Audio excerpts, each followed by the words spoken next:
তো আজি আমি উৎপাদক আৰু সহক সদিশ আৰু বিসদিশ পঢ়িম কি হয় এটা সমীকৰণত। তো উৎপাদক কি হয়, সহক কি হয়। সহকটো মই আগতেও কৈছোঁ।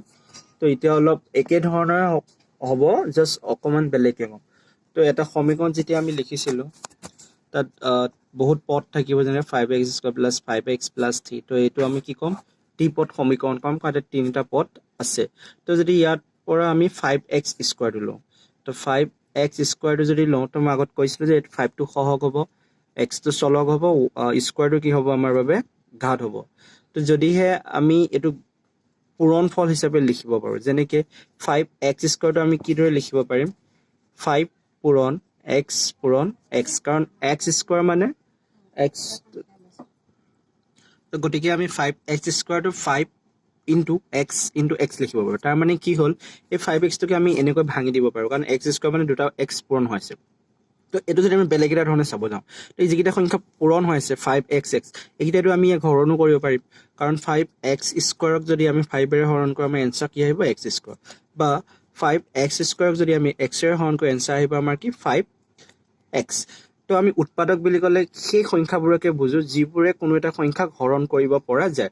অৰ্থাৎ ইয়াত 5টো 5x² উৎপাদক হ'ব, x2 5x² উৎপাদক হ'ব, x2 5x² উৎপাদক হ'ব। যেনেকৈ যদি 35টো আমি লিখোঁ, 35টো আমি কিমান লিখিব পাৰিম, 5 × 7 = 35 বা এগুণ 35 35। ইয়াত 5টোৱে 35ক হৰণ কৰিব পাৰিম, 7 বাৰ যাব, 7টোৱে 35ক হৰণ কৰিব পাৰিম, 5 বাৰ যাব। তো যিবোৰ সংখ্যাই কোনো এটা সংখ্যাক হৰণ কৰিব পাৰে সেইবোৰকে আমি উৎপাদক বুলি ক'ম। তো যেতিয়া আমাৰ সমীকৰণত এনেকৈ থাকিব, তো তাহাঁতৰ উৎপাদকবোৰ উলিয়াবৰ কাৰণে আমি এনেকৈ ভাঙি ল'ব লাগিব। তেতিয়া আমি ইয়াত যিবোৰ সংখ্যা আছে সেই গোটেইবোৰ সংখ্যা ইহঁতৰ বাবে কি হ'ব, উৎপাদক হ'ব। তো কিতাপত এটা পদ দিয়া আছে 5x² y³ তো এইটো যদি আমি চাব যাওঁ, ইয়াৰ উৎপাদকবোৰ কি কি হ'ব। তো এইটো আমি কাৰ পূৰণফল হিচাপে লিখিব পাৰোঁ, 5 লিখিব পাৰোঁ, x লিখিব পাৰোঁ, আকৌ x y তিনিটা হ'ব, y³ আছে y।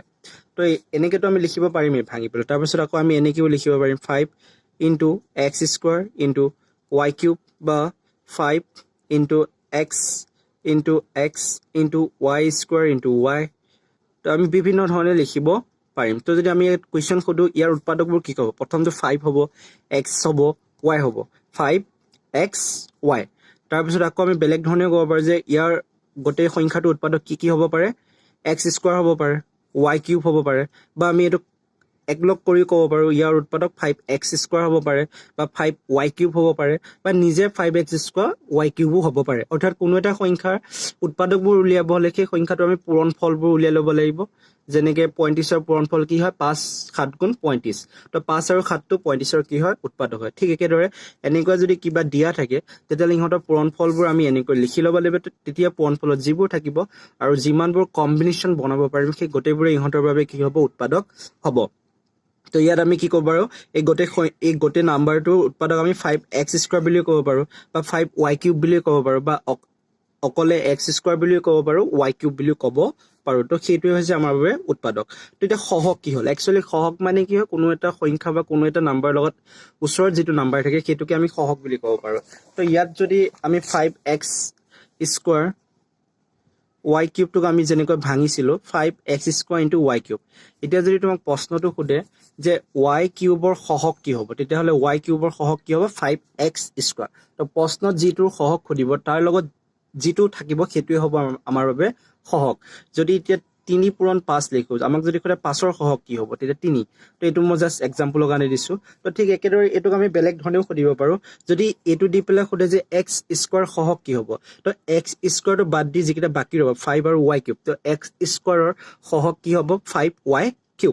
যদি ইয়াৰ পৰা প্ৰশ্ন সোধে y³ সহগ কি, তো y³ সহগ হ'ব আমাৰ বাবে 5x²। আৰু যদি সোধে যে x² সহগ কি হ'ব, তো x² সহগ হ'ব 5y³। তো এনেকৈ আমি লিখিব পাৰোঁ। তো সহগ আৰু উৎপাদক সেইখিনি আছিল। তাৰপিছত সদিশ আৰু বিসদিশ।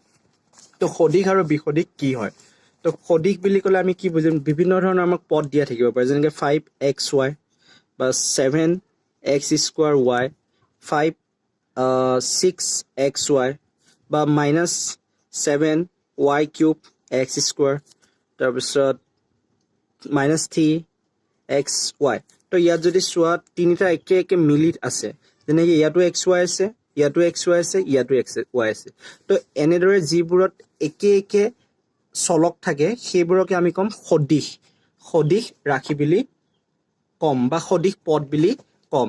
ইয়াৰ আগত নাম্বাৰটো যিয়ে নাথাকক সেইটো আমাৰ কোনো মেটাৰ নকৰে, জাষ্ট খালি এইটো চাব লাগিব তাত ওচৰৰ চলককেইটা কি কি আছে, একেই আছে নে নাই।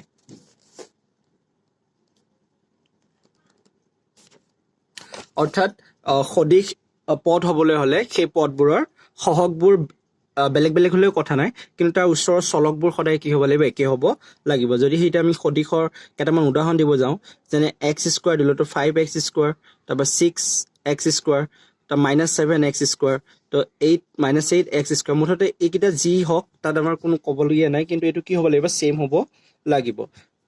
আৰু যদি এটা আমি লিখিবলৈ যাওঁ তো 3x³ y⁴, তো 4x³ y⁴। তো ইয়াত এইটো বেলেগ হৈছে, 3 ইয়াত 4, কিন্তু এইটো কি হৈছে, একেই হৈছে। তো সেইবাবে এইটো হ'ব আমাৰ বাবে সদিশ পদ। এতিয়া আহিলে বিসদিশ পদ কাক কয়, যেনেকৈ এইটোত চাওঁ যদি আমি, ইয়াত আছে কি 7x² y, তো এইটো কি হৈছে বেলেগ। তো ইয়াত যদি চাওঁ আমাৰ কি আছে -7y³ x², তো এইটো বেলেগ হৈছে আৰু এইটোও বেলেগ হৈছে। তো এই দুটা যদি বেলেগ বেলেগ হয় তেতিয়াহ'লে সিহঁতক ক'ম আমি বিসদিশ পদ। আৰু সহগটোতো বেলেগ হ'বই লাগিব, সহগটো বেলেগ হোৱা বা একে হোৱা সেইটো আমাৰ মেটাৰ নকৰে, কিন্তু যদিহে চলককেইটা বেলেগ বেলেগ হয় সেইটো সদায় কি হ'ব আমাৰ বিসদিশ ৰাশি বা বিসদিশ পদ হ'ব। মুঠতে বিসদিশৰ বাবে আমি কি চাব লাগিব, এই চলককেইটা চাব লাগিব একে নে বেলেগ বেলেগ। তো ঠিক একেদৰে সদিশৰ কাৰণেও আমি চাব লাগিব চলককেইটা একে নে বেলেগ বেলেগ। যদি চলককেইটা একে হয় তেতিয়াহ'লে সদিশ, আৰু যদি চলককেইটা বেলেগ বেলেগ হয় তেতিয়াহ'লে সিহঁত হ'ব বিসদিশ। গতিকে চব আমাৰ ডিপেণ্ড কৰিব চলককেইটাৰ ওপৰতে, তাৰ সহগকেইটাৰ ওপৰত কোনো কথা নাই। সহগকেইটা একে হ'লেও কথা নাই, বেলেগ হ'লেও কথা নাই। তো সেইখিনি আছিলে। তাৰপিছত অনুশীলনী 9A যি 3 কুৱেশ্যনকেইটা আছে সেইকেইটা চাই লওঁ কি কৈছে। তো 3 কুৱেশ্যনকেইটা কৈছে আমাক যে সদিশ আৰু বিসদিশ পদবোৰ বাছি লোৱা। ইয়াত যদি চাওঁ, ইয়াত আছে কি XY, তো ইয়াৰ আগত আছে কি মাইনাছ চিন আছে। আমি কি জানো, একো যদি নাম্বাৰ থাকে তাৰ আগত সদায় 1 থাকে, অৰ্থাৎ ইয়াত সহগ কি হ'ব -1 আৰু চলক কি হৈছে XY। তো এইটোত যদি চাওঁ আমি কি হৈছে, আমাৰ সহগ হ'ব 1/3, চলক হৈছে কি XY। তো ঠিক একেদৰে ইয়াতো যদি চাওঁ চলকবোৰ কি হৈছে একে, খালি বেলেগ হৈছে কি সহগবোৰ। গতিকে এইটো আমাৰ কি হ'ব সদিশ পদ।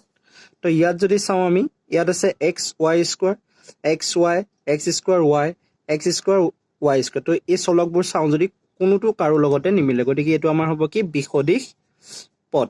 তো সহগকেইটা চোৱা দৰকাৰে নাই, জাষ্ট চলককেইটা চালেই হৈ গ'ল। তো ইয়াতো যদি চাওঁ ABC, A² BC, ABC², AB²C, তো গোটেইবোৰ সহগী কি হয় বেলেগ, গোটেইবোৰ চলকী কি হয় বেলেগ বেলেগ, গতিকে এইটো হ'ব আমাৰ বাবে কি বিসদিশ। তো সেইটোৱে সদিশ আৰু বিসদিশ চাবলৈ হ'লে খালি চলককেইটা চালেই হৈ গ'ল। তো এতিয়া আমি 4 নম্বৰ কুৱেশ্যনটো চাম, ঘাত নিৰ্ণয় কৰিব দিছে। মানে ঘাত নিৰ্ণয় কৰা মানে বহুপদবোৰৰ ঘাত নিৰ্ণয় কৰিব লাগে। তো বহুপদবোৰ আমি ঘাত কেনেকৈ নিৰ্ণয় কৰিম, তো ঘাত যেতিয়া মই কৈছিলোঁ যে কোনো এটা চলকৰ যিটো ওপৰত লিখা থাকে সেইটোৱে আমাৰ বাবে ঘাত হয়। যেনেকৈ ইয়াৰ ওপৰত কি আছে 3 আছে, তো এইটোৱে আমাৰ বাবে কি হ'ব ঘাত হ'ব। যেনেকৈ ইয়াৰ ওপৰত x ওপৰত কি আছে 1, তো সেইটোৱে হ'ব আমাৰ বাবে ঘাত। কিন্তু এতিয়া যদি 3-4টা পদ একেলগে দিয়া থাকে, য'ত এনেকৈ দিয়া থাকিলে সিহঁতৰ ঘাত আমি কেনেকৈ উলিয়াম, তো সেইটো উলিয়াবৰ কাৰণে আমি কি চাব লাগিব, প্ৰথমে এটা সমীকৰণ লিখিলোঁ।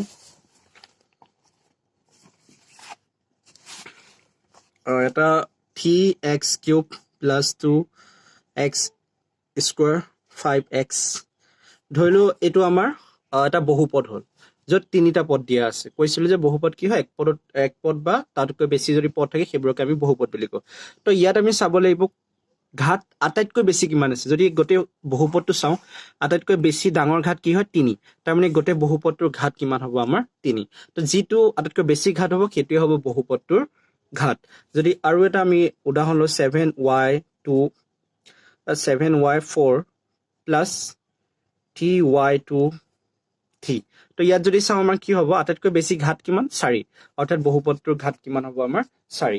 তো প্ৰথম যিটো কুৱেশ্যন কৈছে তোমালোকে অনুশীলনী 4 নম্বৰত, তাৰ প্ৰথম কুৱেশ্যনটো আমাক দিছে 5।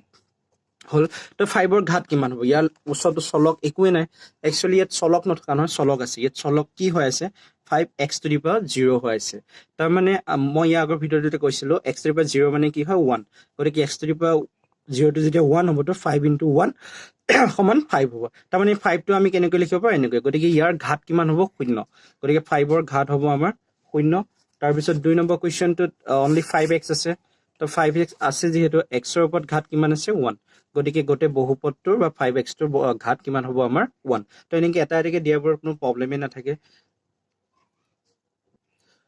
তো তাৰ পিছত আমাৰ 3 নম্বৰ কোৱেশ্চনটো দিছে 2xy তো 3 নম্বৰটোত আছে আমাৰ 2xy তো আগৰ কিটাত আমি যি পাইছিলো তাত অনলি x আছিলে বা চলক এটাই আছিলে কিন্তু ইয়াত চলক কেইটা আহি গ'ল আমাৰ দুটা x আৰু y তো যদি দুটা চলক বা তিনিটা চলক থকাৰ বহুপদ দিয়ে তেতিয়াহ'লে প্ৰতিটো চলকৰ ঘাত কেইটা আমি উলিয়াই সিহঁতক যোগ কৰিম যেনে x ৰ ওপৰত ঘাত কিমান হ'ব 1 y ওপৰত ঘাত কিমান হ'ব 1 গতিকে 1 + 1 কি হ'ব 2 অৰ্থাৎ 2xy ৰ ঘাত কিমান হ'ব আমাৰ 2 যদি তাৰ পিছত আহিলে 4 নম্বৰ কোৱেশ্চনটোত 4 নম্বৰটোত দিছে 5xy³ plus 4x² plus 3xy তো ইয়াত তিনিটা পদ আছে আমি প্ৰতিটো পদৰে এক্সট্ৰাকৈ ঘাত উলিয়াম তেতিয়া আমি চাম কোনটো বেছি হয় তো যিটো বেছি হ'ব সেইটোৱে হ'ব আমাৰ বহুপদটোৰ ঘাত তো ইয়াৰ ওপৰতো 1 এটা আছে x ৰ ওপৰত একো নাই মানে 1 আছে তো কি হ'ব 1 + 3 4 হ'ল এটো কি আছে 2 + 2 4 হ'ল তো 1 + 1 2 তো ইয়াত যদি চাম কিমান ঘাত বেছি আটাইতকৈ ডাঙৰ ঘাতটো কি হয় 4 গতিকে গোটে বহুপদটোৰ ঘাত কিমান হ'ব আমাৰ 4 হ'ব তাৰ পিছত আহিলে একচুয়ালি এটো 4 নহয় 6 নম্বৰ কোৱেশ্চন আছিল 6 নম্বৰ কোৱেশ্চন তাৰপৰ 4 নম্বৰ কোৱেশ্চনটো হ'ল x y z তো ইয়াত যদি চাও ইয়াৰ ওপৰতো 1 আছে ইয়াৰ ওপৰতো 1 আছে ইয়াৰ ওপৰতো 1 আছে তো গোটেইবোৰ যোগ কৰিলে আমি কি পাম 3 গতিকে x y z ৰ ঘাত কিমান হ'ব আমাৰ 3 হ'ব তাৰ পিছত একেবাৰে যদি 7 নম্বৰ কোৱেশ্চনটো চাও 7 নম্বৰ কুৱেশ্যনটো হ'ল ax² + by² plus cz² minus abcxyz তো ইয়াত গোটেইবোৰে আমাৰ তো ইয়াত যদি চোৱা a b c এইকেইটা আমাৰ চলক নহয় এইকেইটা আমাৰ সহগ হ'ব কাৰণ আগতেই কৈছিলো তো চলকৰ আগত যিবোৰ থাকে সেইবোৰক আমি কি ক'ব পাৰো সহগ বুলি ক'ব পাৰো এইবোৰক আমি নাম্বাৰ হিচাপে ধৰিছে মানে যিকোনো এটা নাম্বাৰ আমি বহাই ল'ব পাৰো সেই নাম্বাৰ কেইটাকে a b c বুলি লিখিছে তো ইয়াত চলক হ'ল আমাৰ x y z তো ইয়াত x ৰ ঘাত 2 আছে y ঘাত 2 z ৰ ঘাত 2 কিন্তু ইয়াত x y z কেইটা একেলগে আছে গতিকে 1 1 1 তো ইহঁতক যদি যোগ কৰা আমাৰ ইহঁতৰ গতিকেইটাৰ ঘাত কি হৈ যাব 3 তো আটাইতকৈ ঘাত কাৰ বেছি হ'ল 2 2 2 3 অৰ্থাৎ ইয়াৰ ঘাত কিমান হ'ব আমাৰ তো x y z এই গোটেই বহুপদটোৰ ঘাত হ'ব আমাৰ 3